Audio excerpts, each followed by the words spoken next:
تھم جا اکبر بھی جوان ہے. ہم شکل مصطفیٰ کا لاشا اٹھے گا کیوں کر. ہم شکل مصطفیٰ کا لاشا اٹھے گا کیوں کر. عباس مر چکے ہیں شبیر ناتواں ہے. عباس مر چکے ہیں شبیر ناتواں ہے. لیلا کی زندگی ہے تسکین و قلب اجاڑ ہے. اے موت تو ہی تھم جا اکبر ابھی جوان ہے. کس کے خیال میں آپ جھولا جھولا رہی ہے. کس کے خیال میں آپ جھولا جھولا رہی. آبزرو کریں گے تو ہم یہ پائیں گے کہ جب سے دنیا خلق ہوئی ہے تب سے لے کے آج تک اور یہ قیامت تک ایک سنت ہے خدا متعالی کی. کیا ہے کہ ایک طرف حق رہے گا ایک طرف باطل. اگر ہم لوگ آبزرو کرتے ہیں تو ہم پائیں گے کہ حابیل اور قابیل ہے, ایک حق کی طرف ہے ایک باطل کی طرف. آگے بڑھتے ہیں, حضرت نوح علیہ السلام کا زمانہ آتا ہے. وہ لوگ جو کشتی پر سوار ہو گئے اور وہ لوگ جو ڈوب گئے, دو گروہ سے زیادہ گروہ نہیں ہیں. اسی طرح سے حضرت موسیٰ کے زمانے میں بنی اسرائیل ہے جسے حضرت موسیٰ نے نجات دلا دی. دوسری طرف فرعون کا گروہ ہے.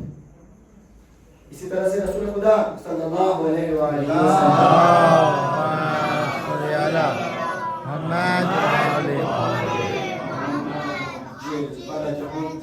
ایک طرف بنی امیہ ہے ایک طرف بنی ہاشم ہے. ایک طرف حق کا ساتھ دینے والے ہیں ایک طرف باطل کا ساتھ دینے والے ہیں. ہر زمانے میں یہ دو گروپ رہے ہیں, ایک حق کی طرف رہے گا ایک باطل کی طرف. آج کے زمانے میں بھی یہ دو گروپ وجود رکھتے ہیں. ہمیں یہ چیک کرنا ہے کہ ہم کس گروپ میں ہیں. ہم کیا حق کا ساتھ دینے والوں کے ساتھ ہیں یا کہیں ہم باطل کے ساتھ تو نہیں ہیں. اور یہ ہمیشہ یاد رکھیں کہ اگر ہم یہ کہیں کہ ہم تو بیچ میں ہیں بھائی, ہمیں کسی کے ساتھ نہیں دینا ہے, نہ ادھر والوں کا ساتھ دینا ہے نہ ادھر والوں کا ساتھ دینا ہے, ہم خاموش بیٹھے رہیں گے, ہمیں کسی کا ساتھ نہیں دینا ہے. تو یہ جو خاموش بیٹھا رہ گیا اور جس نے کسی کا ساتھ نہیں دیا, اس نے نہیں چاہتے ہوئے بھی دشمن کا ساتھ دیا اور وہ دشمن کے ساتھ ملحق ہو گیا. بس کوشش کرے یہ کہ ہم کسی نہ کسی طرح سے حق کا ساتھ دے, کیونکہ سیکنڈ آپشن جو ہے وہ بہت خطرناک ہے کہ ہم باطل کے ساتھ چلے جائیں گے اور باطل کے ساتھ نہ جائیں. اسی لیے بھی ہم جب زیارت عاشورہ پڑھتے ہیں تو زیارت عاشورہ میں ہم کیا کہتے ہیں خدا کے متعال سے.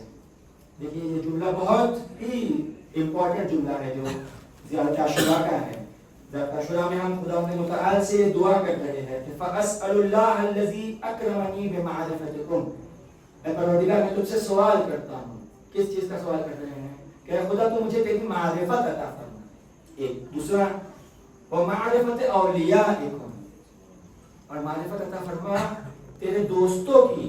آج کون اللہ کا دوست ہے, آج وہ کون ہے جس نے حق کا پرچم اٹھائے ہوئے, اور آج کون ہے وہ جس نے ظلم کا پرچم اٹھایا ہوا ہے. دیکھیے آگے کے جملے ہے کہ وَرَزَقَنِي الْبَرَاءَةَ مِنْ أَعْدَائِكُمْ, اور مجھے رزق اور روزی عطا فرما کہ میں دوری اختیار کروں کس سے, تیرے دشمنوں سے. آج بھی دو پرچم بلند ہے اس دنیا میں, ایک حق کا پرچم ہے اور ایک باطل کا پرچم ہے. حق کے پرچم کا ساتھ دے اور اسے تنہا نہ رہنے دے, دیکھیے آج یمن کے لوگ کیا کر رہے ہیں، دیکھیے ہم کہ آج حزب اللہ کیا کر رہا ہے، دیکھیے ہم کہ آج اشد الشعبی کیا کر رہا ہے جو عراق میں ہے، جو آیت اللہ سستانی کی آدمی ہے وہ کیا کر رہی ہے، IRGC کیا کر رہا ہے، جو آیت اللہ خامنہئی کی آدمی ہے، یہ کیا کر رہے ہیں، یہ حق کا ساتھ دے رہے ہیں، حق کے پرچم کو اٹھائے ہوئے ہیں، ہمیں بھی انہیں سپورٹ کرنا ہے۔ کیسے سپورٹ کریں گے؟ اگر ہمارے پاس پیسہ ہے ہم پیسے سے سپورٹ کریں گے، اگر ہم پیسے سے سپورٹ نہیں کر سکتے ہم دعا کریں گے ان کے لیے، ہمارے دل ان کے ساتھ رہے۔ ٹھیک ہے ہم دور ہیں، ہم ہندوستان میں زندگی جی رہے ہیں، لیکن ہمارا دل آپ کے ساتھ ہے، دل ساتھ رہنا بہت ضروری ہے، اور دین نے اسے بار بار ہمیں سمجھایا ہے کہ تمہارا دل حق کے ساتھ رہے۔ اسی لیے ہم سے کہا گیا، کیا کہا گیا کہ جب بھی امام حسین علیہ السلام کی اور شہداء کربلا کی یاد آئے فوراً کہے دل میں کہ یا لیتنی کنت معکم فافوز فوزا عظیما، اے کاش میں تمہارے ساتھ ہوتا، بے شک میں تمہارے ساتھ اپنی جان قربان کر دیتا اور اس کامیابی، عظیم کامیابی کو پا لیتا۔ یہ ہمارے دل سے یہ پکار نکلنا چاہیے، یہ ہم سے چاہا گیا ہے کہ ہمیشہ حق کا ساتھ دے۔ ایک مرتبہ امام علی ابی طالب علیہ السلام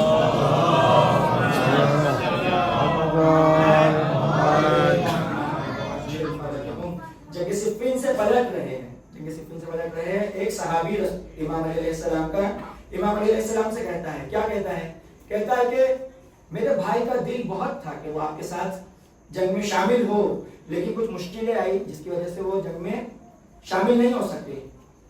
امام علیہ السلام کہتے ہیں کہ کیا اس کا واقعہ ہمارے ساتھ جنگ کرنے کا دل تھا؟ کہتا ہے کہ جی مولا بے شک اس کا دل آپ کے ساتھ آپ کے رکاب میں جنگ کرنے کا تھا۔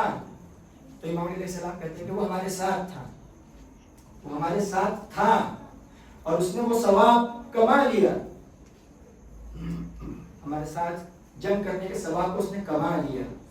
اور اس کے بعد میں بحار الانوار میں علامہ مجلسی اس واقعے کو نقل کرتے ہیں کہ ایک مرتبہ ایک شخص کربلا سے ریٹرن ہو رہا تھا اپنے گاؤں کی طرف، راستے میں اسے ایک شخص مل جاتا ہے، وہ اس کے ساتھ ہو جاتا ہے، کہتے ہیں ہم دونوں ساتھ میں ٹریول کرتے ہیں گاؤں کی طرف میں، دونوں گاؤں کی طرف بڑھنے لگتے ہیں اور دونوں میں باتیں ہونے لگتی ہیں، دونوں بات کرتے رہتے ہیں اور آگے بڑھتے رہتے ہیں، سفر کٹتا جا رہا ہے۔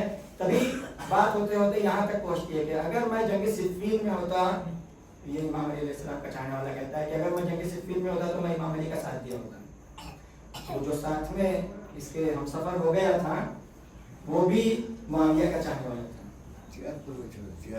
تو وہ کہتا ہے کہ اگر میں جنگ صفین میں ہوتا تو میں بھی، اتنی یہ باتیں بڑھ جاتی ہے کہ دونوں اپنے خنجر نکال لیتے ہیں اور ایک دوسرے پہ حملہ کرتے ہیں۔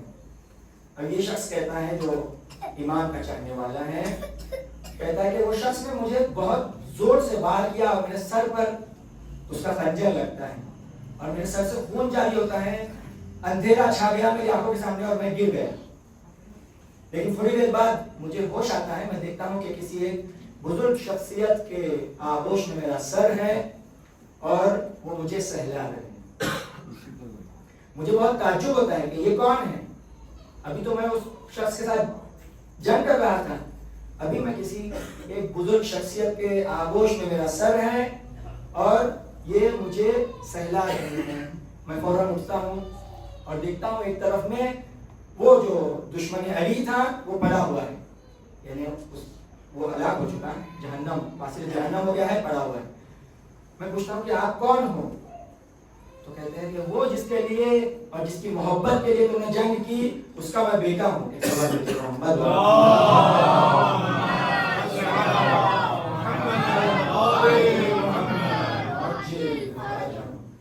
بس اپنے آپ کو کبھی تنہا نہ پائے مومنین، ہمیشہ امام ہمارا دھیان رکھتے ہیں۔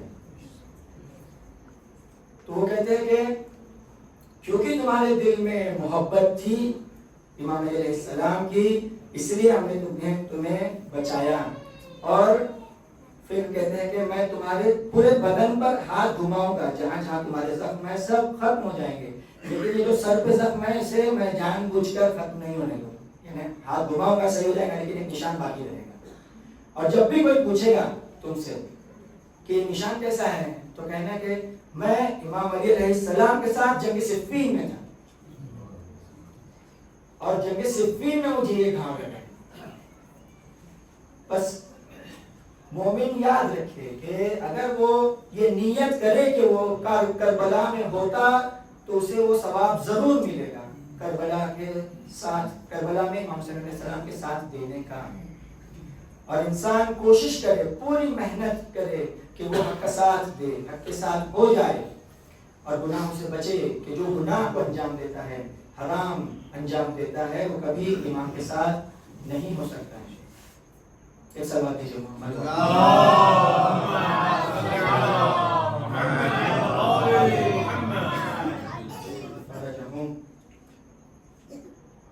ہم سے بہت زیادہ تاکید کی گئی ہے کہ ہم اپنے آپ کو شب جمعہ میں کربلا پہنچائیں.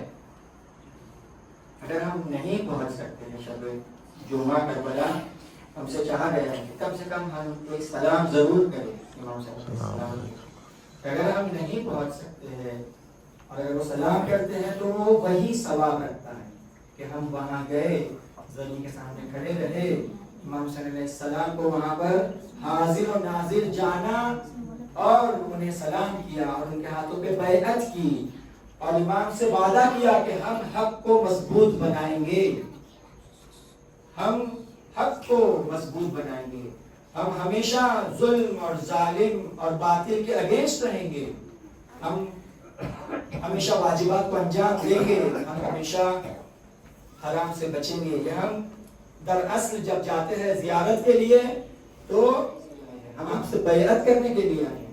کہا گیا کہ جب زیارت کے لیے جائے تو اپنا ہاتھ زری کی طرف کرے تاکہ بیعت کر سکے. نا بیعت کرے امام سے اس بات کی، نہ کہ صرف جائے اور زیارت کر لے اور چوم کے واپس آ جائے. نہیں، بیعت کرنا ہے، وعدہ کرنا ہے امام سے کہ ہم آپ کے ساتھ ہیں، ہر لمحہ آپ کے ساتھ ہے اور حق کو مضبوط بنائیں گے. ہم یہ ہم سے چاہا گیا ہے. اور حدیثوں میں ملتا ہے کہ انسان پوری کوشش کرے کہ وہ کربلا پہنچے. ٹھیک ہے، اگر کوئی مالی مشکلات کی وجہ سے نہیں پہنچ سکتا وہ ایک الگ مسئلہ ہے، لیکن اگر کسی کے پاس اتنی طاقت اور قوت ہے کہ وہ جا سکتا ہے کربلا یا کسی کو بھیج سکتا ہے تو وہ خود جائے اور دوسروں کو بھی بھیجے کربلا. یہ بہت امپورٹنٹ ہے. کہا گیا کہ جو کربلا جا سکتا ہے اور نہیں گیا اس نے نقصان اٹھایا. کامل الزیارات ایک بہت مشہور کتاب ہے.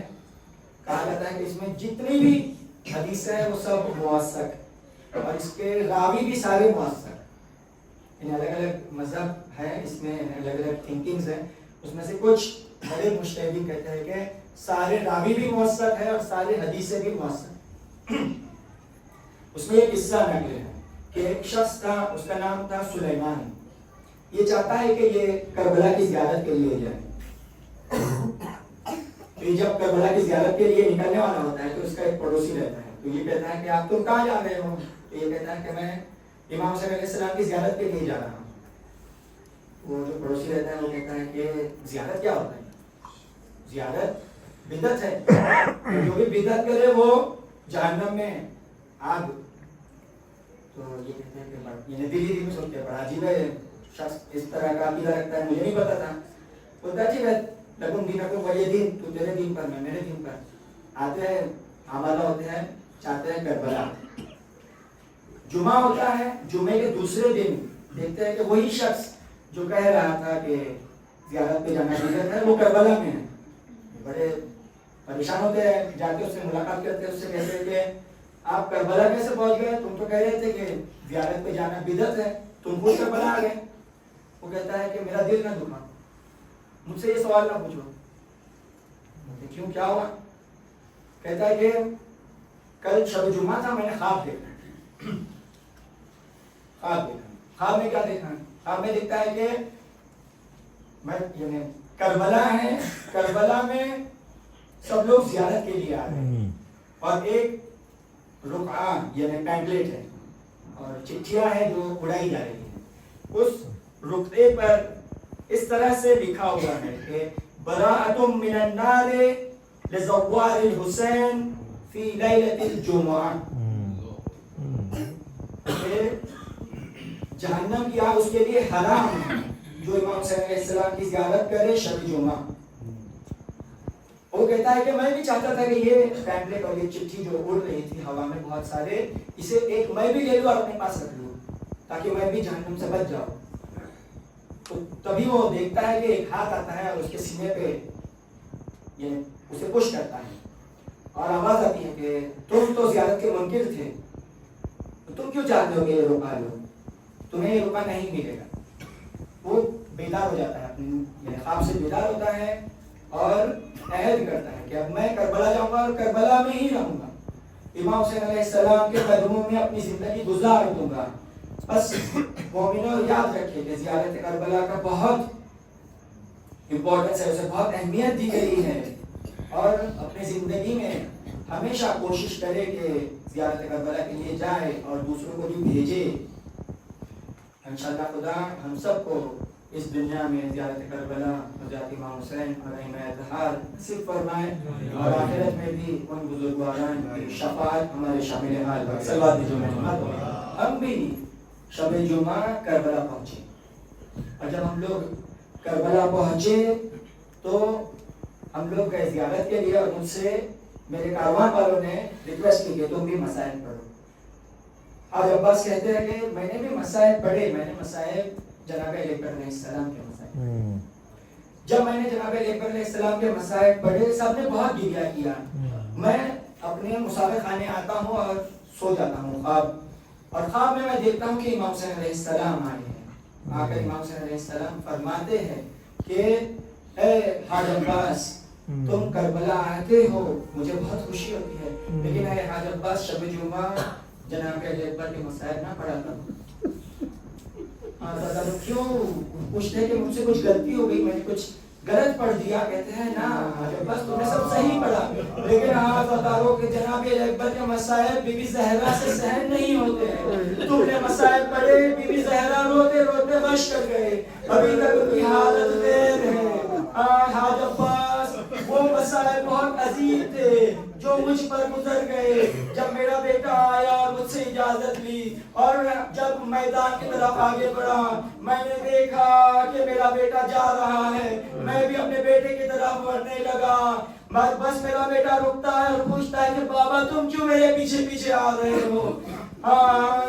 امام حسین نے کہا کہ اے علی اکبر کیونکہ تم صاحب اولاد نہیں ہو، تم اولاد کا غم نہیں سمجھ سکتے، لیکن آزادار و جناب علی اکبر جاتے ہیں میدان میں وہ جنگ کی، اور جب ایک مرتبہ دیکھتے ہیں ایک شخص آتا ہے جناب علی اکبر کے سر پر شمشیر چلاتا ہے، آزادار سر سے خون کا فوارہ جاری ہوا، یہ خون گھوڑے کی آنکھ میں چلا گیا اور گھوڑا غلطی سے مرغے آدم میں چلا جاتا ہے۔ سارے دشمن امام علی جناب علی اکبر کو گھیر لیتے ہیں، اور وہ مفت جو امام علی علیہ السلام کے لیے تھا وہ سارا جناب علی اکبر پر خالی کر دیا۔ فقطعوه بسيوفهم الغدرا۔ امام حسین علیہ السلام حاج عباس سے کہتے ہیں حاج عباس میرے لیے اتنا سخت تھا کہ میں علی اکبر کے پاس پہنچا، اور میں نے جب دیکھا کہ علی اکبر کے بدن کے ٹکڑے ٹکڑے کر دیے، آزادار و جناب سکینہ کہتے ہیں کہ جیسے ہی امام حسین نے جناب علی اکبر کی آواز سنی کہ بابا میری مدد کو پہنچو، تو امام حسین کو ایسا لگ رہا تھا جیسے ان کی روح پرواز کر گئی ہے۔ آزادار و آواز دیتے جا رہے تھے ولدی علی، ولدی علی، اے میرے بیٹا علی اکبر کہاں ہو؟ مجھے کچھ دکھائی نہیں دیتا۔ آزادار و آتے ہیں امام حسین اور علی اکبر کے لاشے پر، چاہتے ہیں علی اکبر سے بات کرے، لیکن دیکھتے ہیں کہ علی اکبر اس دنیا سے جا چکے ہیں۔ وَوَضَعَ خَدَّهُ عَلَىٰ خَدِّهِ، اپنے چہرے کو علی اکبر کے چہرے پر رکھ دیا۔ آزادار رفع بُكَاءً شَدِيدًا، اور بہت شدید گریہ کرنے لگے۔ آزادار ایک آواز